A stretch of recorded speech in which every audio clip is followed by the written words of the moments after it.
Well, good morning, everybody. Welcome to Real Estate Matters. For over 11 years, the voice of real estate in Flagler County and Palm Coast, Florida. I'm Toby Tobin, the publisher of GoToby.com.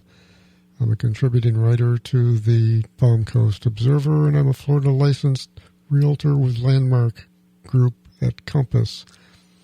Our co-host, Anna Maria, is on the phone because she's under the weather, and she kindly doesn't want to pass on whatever it is she's got to me.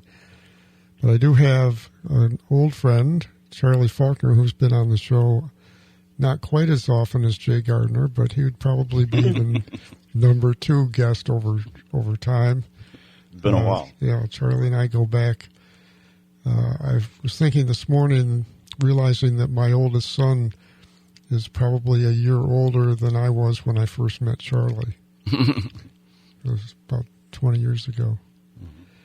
So anyway, we want to thank our primary sponsor, Veranda Bay, which is a beautiful private developing community of lots and luxury homes on the Intercoastal Waterway in Flagler Beach.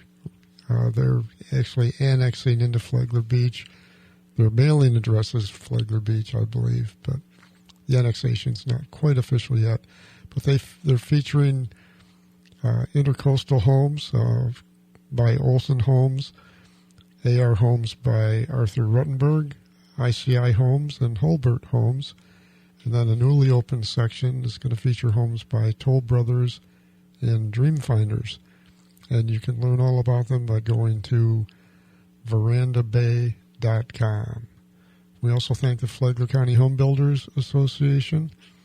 Anna Maria is associated there. And the Hammock Community Church, where you can find me every Sunday morning at 11. They do have a 9 o'clock service if you want to miss me. But again, Charlie Faulkner is kind of a legend locally. He can fill you in a little bit on his background, but he worked for the successor of ITT. Locally, he's a civil engineer, land planner, licensed captain, boat captain, scuba trained, and I got a pilot's license. I have a driver's license too. They haven't taken it away yet. And he's a U.S. citizen. So he's just a wealth of knowledge. We're running out of people that know what it was like here in the 90s. So let's do a quick rundown. We got a few more homes reported in for the July market.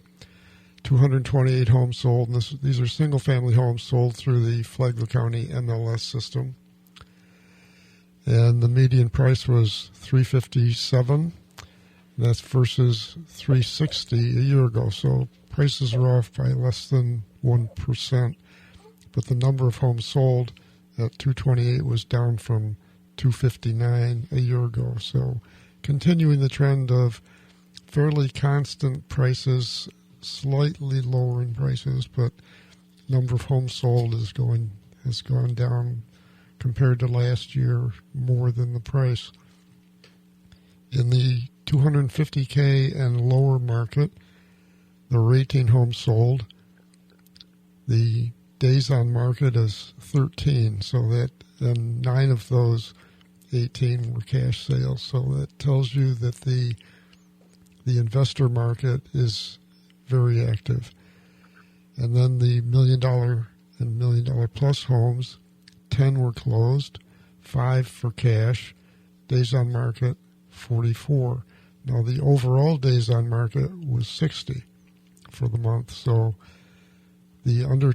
both ends of the market, the high end and the low end, days on market is substantially below what's going on in the overall market. So that means not only are the investors active at the lower end, but the cash wealthy buyers are active at the high end. There are 1,410 homes listed for sale. That represents 6 based on the July sales. That represents 6.2 months of inventory. It's generally thought in the industry that 6 months is a neutral market. So we're starting to hedge a little bit into signaling a seller's market. Homes pending, 287. It's been in that range for several months. The median price of homes pending is $375,000. And why do we report that? Because it gives us a clue as to what the closings will be over the next month or two. We're running about 98% of list price as the closing price. So you can take that number, multiply it times 0.98, and have a good idea of what prices will be like over the next month or two. Permits are down, homes sold are down, total sales volume is down, builder concessions are up. So those are all things that tend to signal a soft market. But yet prices continue to hold relatively stable, a slight dip. Local news, Pulte Homes, which used to be in our market 20 years ago, has returned. They purchased Coquina Shores, which is a project that goes back 20 plus years. It's basically, there's a commercial section development right on the northeast corner of Old Kings Road and State Road 100. But behind that is a beautiful 506 acre parcel that swings around and exits out on, it comes off of State Road 100, goes behind and comes out on Old Kings Road at the traffic light for where Town Center comes under near the canal. Yeah, near the canal where Town Center Boulevard comes out under I-95. And that's going to be, I think, a roundabout at that intersection. Good, everybody will love that. They're my favorite. I have no idea what to do with them still. I actually like them. Well, they are, statistically, they work. Yeah. You know, they don't necessarily reduce the number of accidents, but they reduce the severity substantially. They do, yes. Everyone's going slower, that's for sure. Mostly because they're confused, but slower is better. Most people sure slow down for rotaries because they have to think. I'm confused a lot of the time. It has nothing to do with roundabouts. Well, so that slow you down, Charlie. Everybody's excited about artificial intelligence. My intelligence has been artificial all my life. I'm way ahead of the curve. But rumor is that Pulte's planning a Del Webb community on that parcel. It's a beautiful parcel. It's got an old borrow pit from ages ago. And it's got a big area that are covered up with literally 300-plus year live oak trees. Mm-hmm. Some of that area is just beautiful. Mm-hmm. And that was originally approved for well over 1,000, or in fact, I think over a couple thousand residential units under JX Properties. It was a development of regional impact. Well, they retired the DRI and reconfigured it to 750 single-family homes. That's the maximum. So that's a density that's barely over 1 unit per acre overall. So if anybody's getting their pants in a wad about density, they don't have to worry about density on that parcel. Wasn't it originally entitled for like 2,500 units or 3,000 units? Yeah, it was. And I don't have the number right in front of me. I should have written it down. Because I did due diligence on that property for 2 different occasions and concluded that there's no way they could get that number of units on that piece of land. Well, you've got the lake is a good section of the acreage, and you've got a lot of wetlands. A lot of wetlands and a lot of specimen trees. Yeah, but anyway, it would have been, and the original DRI was mostly multifamily.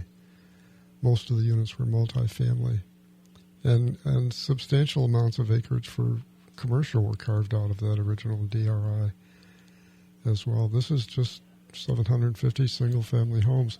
But Pulte, which Del Webb now is a brand under the Pulte banner, and Del Webb is known for their Del Webb communities, which are traditionally age-restricted communities, 55-plus communities, and they have a new line of Del Webb that is aimed at the Gen X market, people that want the high-end luxury resort-style living, active living, but they're not 55 yet, or they still have kids living at home.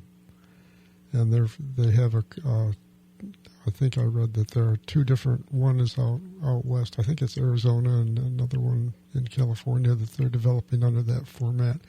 So I have no idea whether this would be a Gen X Del Webb or an old fogey, active old fogey, active living old fogey Del Webb. But anyway, that's the rumor of the day. Now, I invited Charlie today. As I said, he's just a wealth of information. He any question you want to ask. Usually the stuff that nobody wants to know. Yeah. He's not like me. I have the ability to take a great number of words and condense them into very few thoughts. Charlie's always thoughtful. So some of the things I wanted to cover with Charlie today is there's a huge disconnect between the reality of development, planning, execution, construction, regulation, and what the general public and even some elected officials think is reality. For instance, I can't tell you how many times I've heard a public official, either elected on the county commission or city council, or someone, a volunteer from the planning board, ask a developer if their townhomes were going to be for rent or to be owned. And that's an illegitimate question because it's the land development code is silent on that subject.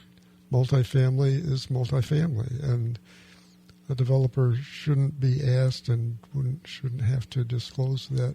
Yeah. One information. Well, hang on, Charlie. We have to take a quick break, but okay. We'll get right back to you. Don't go away, folks.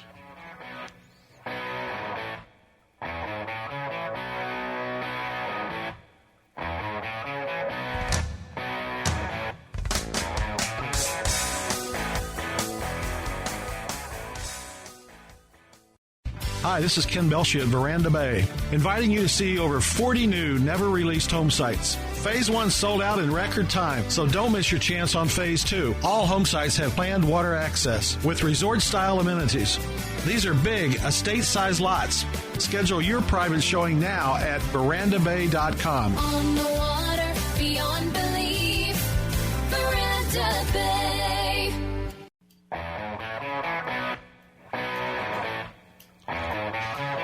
Well, welcome back. This is the second half of Real Estate Matters. Thanks for staying with us, folks. Thanks again to Veranda Bay, our prime sponsor. Beautiful new development on the Intercoastal down off John Anderson. I have Charlie Faulkner, who's an independent consultant, land planner, civil engineering background, wealth of knowledge. And we're talking about before the break, we were talking about the disconnect between the reality of development and most people's impression of what development really is. And there's just a huge gap. I've been trying for 10 years on this show to educate people. I feel like I'm hitting my head against a brick wall. So I got Charlie in here to help. So why don't you pick up where you were at the break? I don't remember where I was. we need to. Yeah, Maria, could you tell us where we were? I think I was starting to talk about when I first came to Flagler County. Mm-hmm. You're talking about elected officials in particular, or right. people in prominent positions, like mm-hmm. the chairman of the planning board. In the early days, the county was making an attempt to redo its land development code.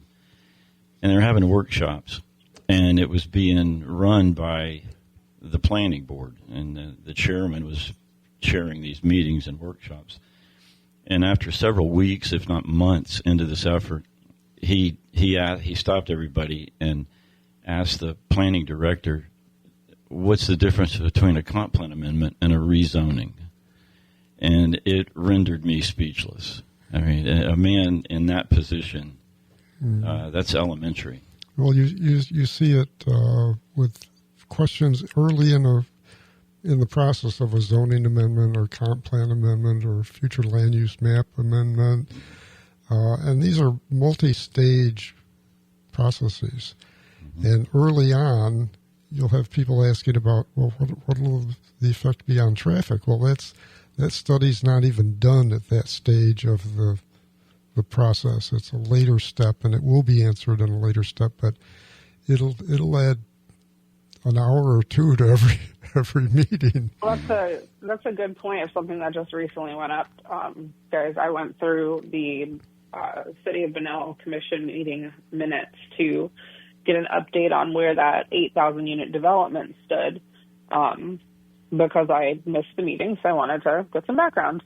And as I'm going through and I'm reading through the notes, I see that everybody wants all of this information on traffic, on these very specific items, these studies that would need to be conducted.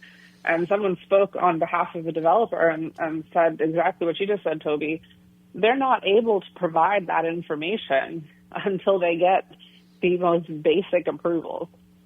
Mm-hmm. They have to get to, step one, and then they can go out and do the studies. But without any the most basic approvals, they can't even go perform the studies to provide the information that's being asked of them. No, and a lot of those studies they're not cheap. They're very expensive. Correct. And they're investing right there just to do the study. Right, and if you're at the point in the process where you have no idea whether you have a snowball's chance in hell of getting an approval or not, you just don't want to spend tens of thousands or hundreds of thousands of dollars on a next step. So that's interesting. Right. We have so many different entities get involved too, but federal and state. It isn't just local. At the local level, we have to deal with the comprehensive plan, and then it's hierarchical. Below that is the future land use map, and then the land development code, which is zoning, and then we have a building code, which is this. We can't mess with that locally because that's a state state code, and they all have a say. And at the federal level, you have the environmental folks, and both at the state and federal level, you have wetlands. Yeah, you got Lotus. And you have protected species. Like, I don't think most people have any idea how much it costs to relocate a gopher tortoise. Do you know what they don't? Yeah, I'm very well aware of it. It's still around 10 grand each right now. The cheapest that you can relocate one, this is after you get a permit to take it. Which you have to apply for and pay for. Yeah, and pay for the study to get it done, which the person going out and seeing if there is in fact a gopher tortoise or evidence of a gopher tortoise there. Yeah, they don't take your word for it that there are no gopher tortoises on your property. You have to hire not anymore. An independent. The minimum is going to cost you by the time it's over is $5,000 per turtle. Per turtle. Yeah, and I've seen it up to 6.5. Mm-hmm. And the problem is finding a place for them to go, because some folks have purchased the locations for the turtles in advance. Yeah, I'm not having trouble finding a place. I mean, that's good. There's banks, but while we're on the topic of gopher tortoise, I was doing a DRI, Development of Regional Impact, actually the first one ever done in Putnam County, a long time ago. And went to a hearing, and there was a woman there, a biologist from the Water Management District. And when you do a DRI, the jurisdiction can impose on you much more strict regulations than the state or the federal regulations. And there was a period of time when they seemed to enjoy doing that.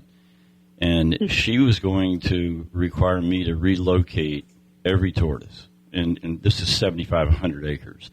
So I had probably thousands of tortoises. And the issue was you can't just go dig them up and take them someplace. When you dig them up, then they got to be tested because they have almost like a pneumonia, except it's contagious. They have a respiratory disease, very contagious.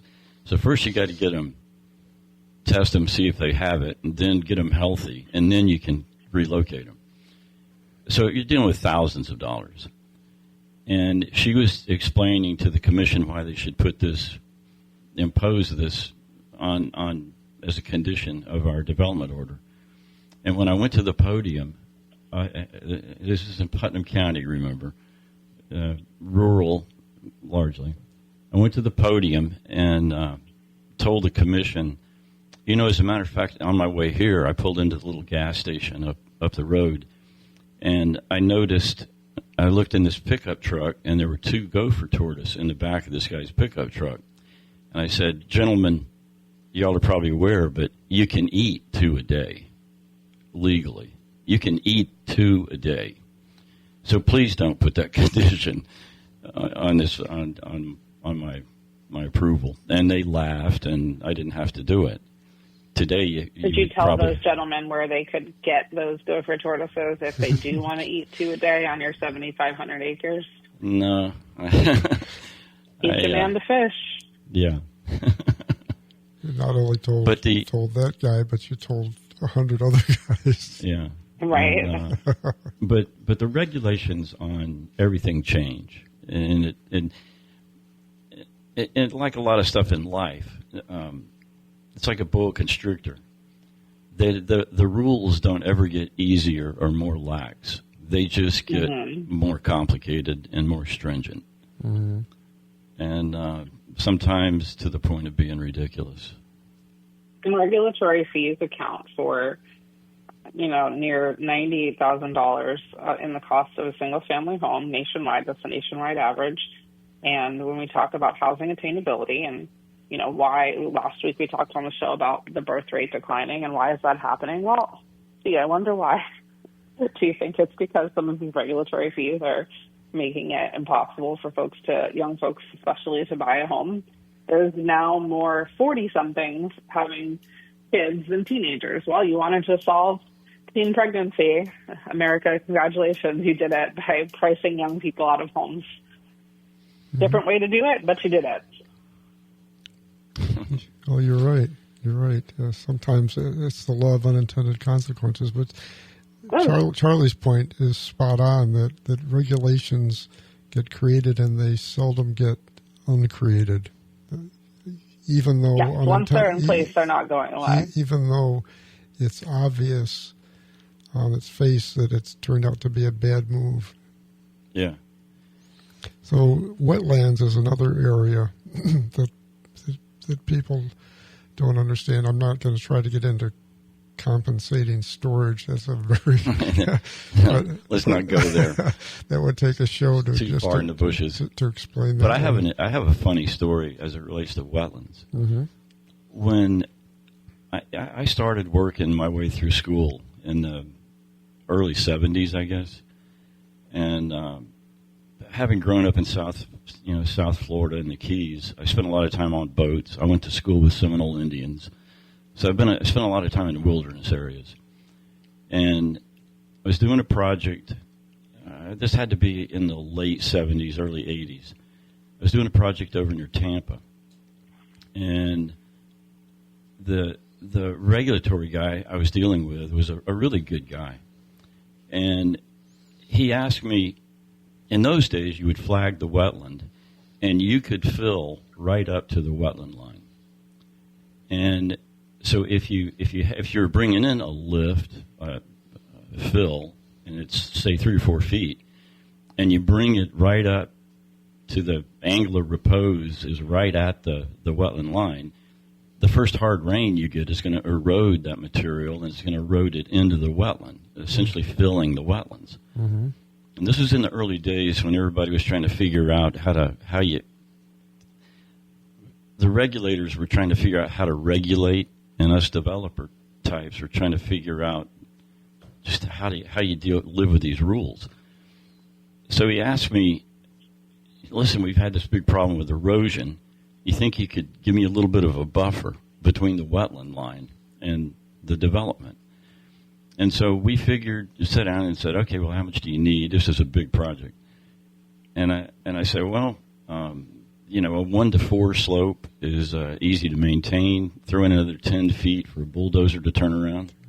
You got 2 minutes? 2 minutes. Okay. And so we came up with an idea that you would stop you'd stop the fill 25 feet away from the wetland, and then slope it on a 1-to-4, and then have some room for a dozer to run around, so you wouldn't be disturbing the wetland itself. And I thought that was reasonable, and so did he. He was delighted that I would agree to that. And I went away. I think I went to South America for a year or two, and when I came back, that 25 feet was like it was sacred. It was like a bald eagle. The whole state of Florida had that rule. You got to set back 25 feet. And I thought, wow. And I would ask people, why do you think you have this 25 foot? And I've heard everybody will give you ridiculous reasons as to what the benefit is. And usually I don't even talk about it, but I've told a few people, want me to tell you where the 25 foot came from? And it had nothing to do with cleaning up water. Charlie setback. Yeah, and then, of course, years later, they decided if 25 is good, 50 feet would be better. And so now when you have a high-quality wetland, in most jurisdictions, they'll require 50-foot setback. Well, thank you for doing that to us, Charlie. We really appreciate it. We got to wrap it up. Anna Maria, Charlie, thank you for being here. I think we should have you back again soon, because we didn't even get into the have to talk about 10% of the flood compensation next time. Yeah, when all our listeners are on vacation. You want to wrap it up, Anna Maria? Yes, sir. You can watch Real Estate Matters on YouTube or listen to us on Apple Podcasts. Go to landmarkgroupfla.com and click on Real Estate Matters Podcast in the top navigation bar, or go to the Flagler Beach TV Facebook page. And remember, if you're thinking of buying or selling a home or commercial property, consider working with me and the rest of the experienced team at Landmark Group Compass. You can reach me at 386-931-7124 or email toby@gotoby.com.